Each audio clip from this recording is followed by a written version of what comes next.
नाम बताओ। मेरा नाम सैयद जिशान हैदर। आप कहाँ के रहने वाले हो? मैं वटवा। आप काम क्या करते हो? मैं ऑटो चलाता हूँ। होटल में। आपको अहमदाबाद में ये जो यतीम खाना है उससे आपको क्या कंप्लेंट है? कंप्लेन बहुत है, जो यतीम बच्चे हैं वो यतीम खाने में पढ़ते हैं। एक साल एडमिशन होता है, एक साल बुलाते हैं उनको, एडमिशन करते हैं और तारीफ करते हैं बच्चों की कि अच्छा है ये वो। एक साल रखते हैं और दूसरे साल में सटी देने बुलाते हैं कि सटी दो लो और आप जाओ। तो ऐसा तो क्या हुआ था कि आपके बच्चे को एक साल में लोगों ने निकाल दिया? कुछ कंप्लेन नहीं है, कुछ बता भी नहीं रहे और कुछ बोल भी नहीं रहे कि क्या है, क्या मसला है, क्या नहीं है। तो आपने आगे कोई ट्रस्टियों से ये बारे में बात की कि आपके बच्चे को क्यों निकालते, क्या वजह से निकालते?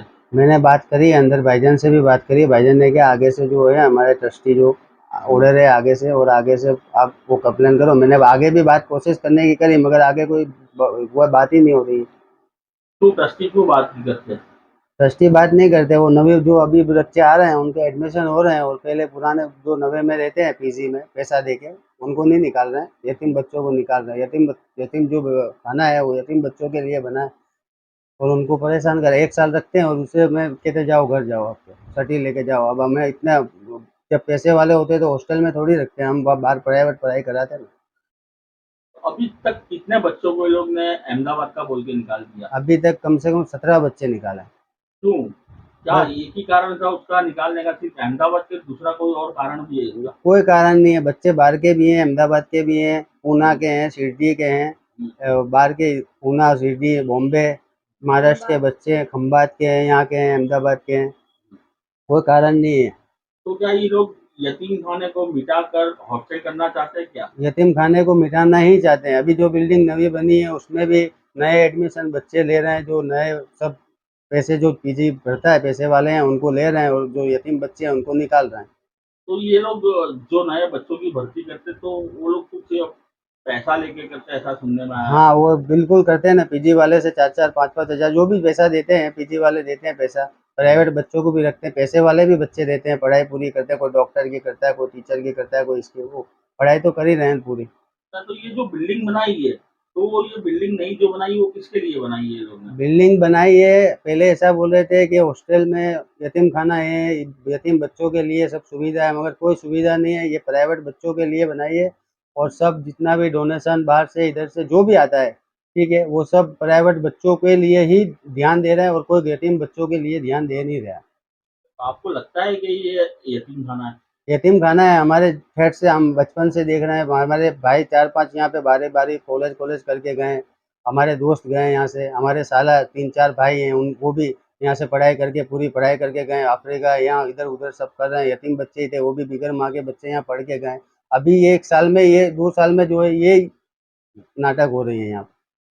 तो आप कौन से क्या उम्मीद रखते हो कि आपके बच्चे को निकाला, ऐसा किसी के साथ होना चाहिए, या अहमदाबाद के बच्चों को नहीं लेना, ऐसा कुछ कहीं लिखा हुआ है इनके बंधारण में? ऐसा कुछ लिखा हुआ नहीं है। मैं तो चाहता हूँ कोई बच्चे के साथ में ऐसा नहीं हो। यतीम खाना है, यतीम खाना है और ऐसे कोई बच्चों के साथ में नहीं हो। मैं तो यही चाहता हूँ कि अभी चलो 10-15 बच्चे जो 17 बच्चे निकाले हैं उनके सब माँ बाप ऐसे तो नहीं है कि पैसे वाले होंगे, तकलीफ वाले भी होंगे, उनको नहीं भी करा सकता है। अभी जैसे मैं हूँ, मेरे पास में नहीं है, मैं कहाँ कराने जाऊँगा। पैसा नहीं है, पैसा होता तो मैं हॉस्टल में नहीं डालता ना।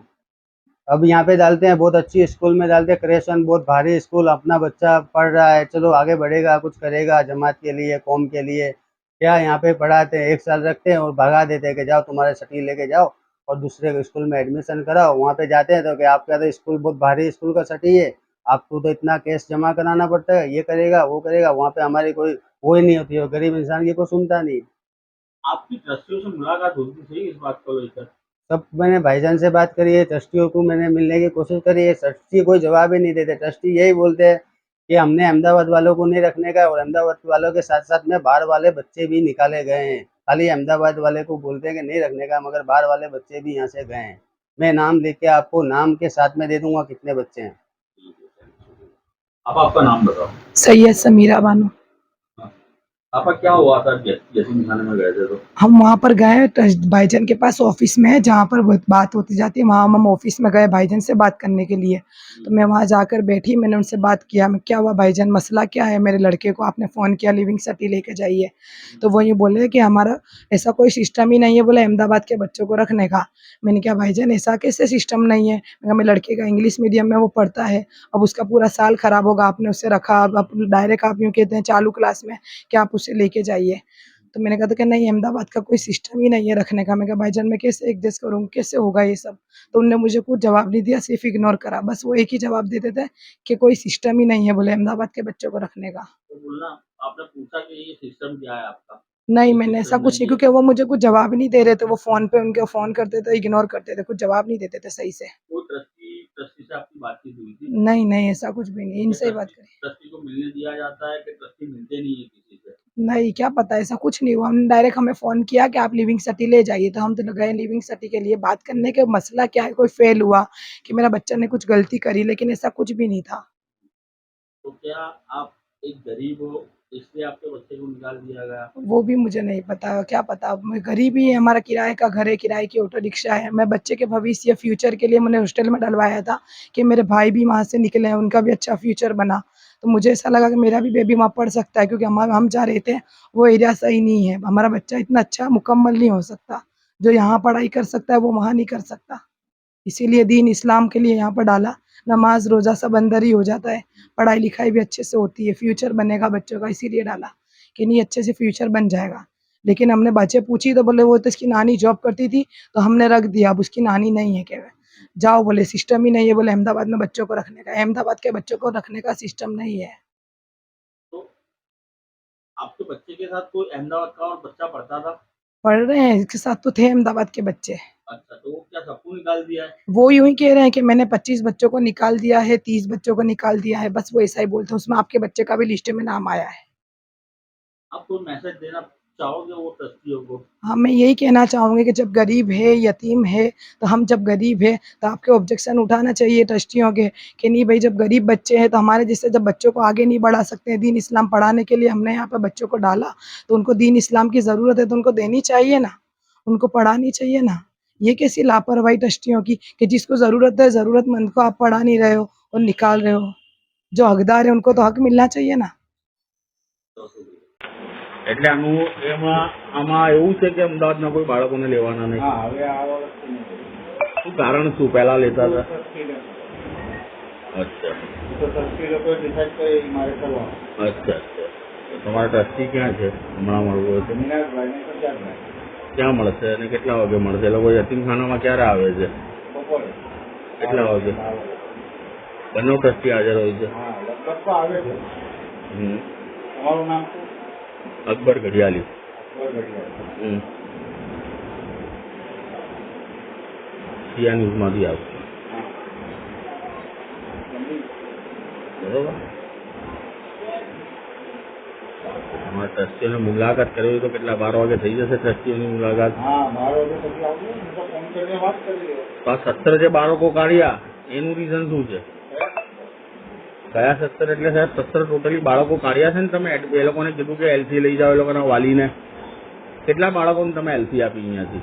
જે લોકોને જોતી હતી એ લોકોને એસી આપી. એટલે જેને એ લોકો સામેથી માંગી છે? હા અચ્છા, એ લોકો સામેથી માંગી છે એલસી? આ લોકોને તો નીકાળ્યા છે, જે સામેથી જે માંગી છે એ લોકોને બધાને આપી દીધી છે. અચ્છા, તો આ લોકોને ટોટલી કેટલા બચ્ચા તમે એટલે એલસી આપી દીધી? તમે ટ્રસ્ટી લોકોને પૂછો દે છે એમની બી ડિટેલ્સ તમને છે ને ટ્રસ્ટી આપી દેશે. અચ્છા, કેમ કે તમે અહીંયાના અત્યારે તો આમ મેનેજર મેનેજર છો. છું, ટ્રસ્ટી જે છે એ બધું હેન્ડલ કરે. અચ્છા તમને બધું ડિટેલ્સ આપી દે. અચ્છા અચ્છા. એ તો મારા સિત્તેર કલાક એમ કહે છે કે ત્યાંથી રિઝન આપ્યું છે કે અમદાવાદવાળા છોકરા નથી રાખો. હા અમદાવાદ છોકરા નહીં રાખે. અમે તો અહીંયા જ ભણ્યા છે ભાઈ 12 વર્ષ ભણ્યા. એક મિનિટ તો હા હા એમનો લુકઆઉટ નથી આપણે મારો રિકોર્ડ નથી. બરાબર છે જે રૂલ નીકાળ્યું છે એ હું નથી નીકાળ્યું. બરાબર. તમે ક્યાંના? હું મુંબઈનો. મુંબઈના. અચ્છા હું રૂલ નીકાળતો નથી. આ રૂલ હું તેના હા, તમે follow કરો છો. મને જે બી છે એ છે એ ફોલો કરો. આ વખતે એટલે એવું કોઈ તમે નોટિફિકેશન કે એવું બહાર પાડ્યું છે?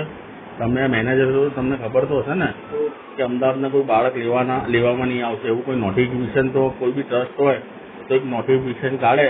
અમે ફોર્મ સાથે કહી દીધું છે કે અમદાવાદમાં જે છે ને કોના સાથે? ફોર્મ સાથે ક્યાં છે તમારું ફોર્મ? ફોર્મ બધું બધા છોકરા લોકોને આપી છોકરા લોકો તમે PDF ફોર્મ આપી હા, એટલે કયા કયા છોકરાઓને?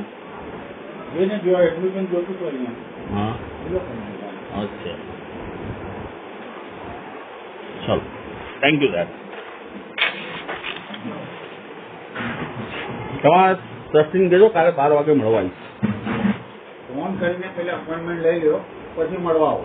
અપોઇન્ટમેન્ટ જો ભાઈ એ લોકો હશે નહીં અવેલેબલ હશે, તમે મારી પર કહેશો કે સલીમભાઈ તમે કીધું તો આવવાનું 12 વાગે ને હું અહીંયા આવી ગયો, એ લોકો નથી, તો એની કરતા તમે ફોન કરીને કહી દો કે હું આવી ગયો છું. તમારા મીનાશભાઈને તો ફોન કર્યો હમણાં જ મેં, પણ મીનાશભાઈએ ફોન ઉપાડ્યો ના. એ તમારો ને એમનો પ્રોબ્લેમ છે. પ્રોબ્લેમ નથી આમાં કોઈ સાહેબ, તમે એમની સાથે વાત કરી લો ને એકવાર. આમાં પ્રોબ્લેમ છે નો. ભાઈ તમે મીટિંગ એકવાર કરો છો તો એટલીસ્ટ એકવાર એને ઇન્ફોર્મ તો કરો. આજે કોઈ માણસ કાંઈ કામમાં બિઝી હોય કે કાંઈ કઈ વાંધો નહીં, રાત સુધી હું જોઉં છું ને એમનો ફોન આવે છે કે હા બસ તમે વાત કરી લો. એટલીસ્ટ મીટિંગના પહેલા મારું એ કહેવાનું છે કે તમે પ્રોબ્લેમ એમની ને અમારી વચ્ચે કોઈ નથી. પ્રોબ્લેમ હું શું કહું તમને કે તમારો ધક્કો ન થાય. Okay, no problem, no problem, no. બંને ટ્રસ્ટી અવેલેબલ નથી. You come all the way from there ને તમને પછી અહીંયા એ લોકો મળે નહીં. એકચ્યુઅલી સર્ક્યુલેશન એ લોકોએ ખાલી છોકરાઓમાં જ ફરાવ્યું છે, બહાર બીજે સર્ક્યુલેશન ફરાયું નથી કે અમદાવાદના છોકરા લેવામાં નહીં આવે. એ લોકોને પૂછી લેવાનું તમે જે બી. નહીં પણ તમે સર તમે મેનેજર છો. ભાઈ મારું શું છે કહેવાનું, તમે જેટલું બી ચીજ પૂછવી હોય એ લોકોને પૂછો. Okay, thank you. And whatever you want. Okay, no problem. Okay, no problem. હું તો ખાસ જસ્ટ જાણવા જ આવ્યો હતો સાહેબ.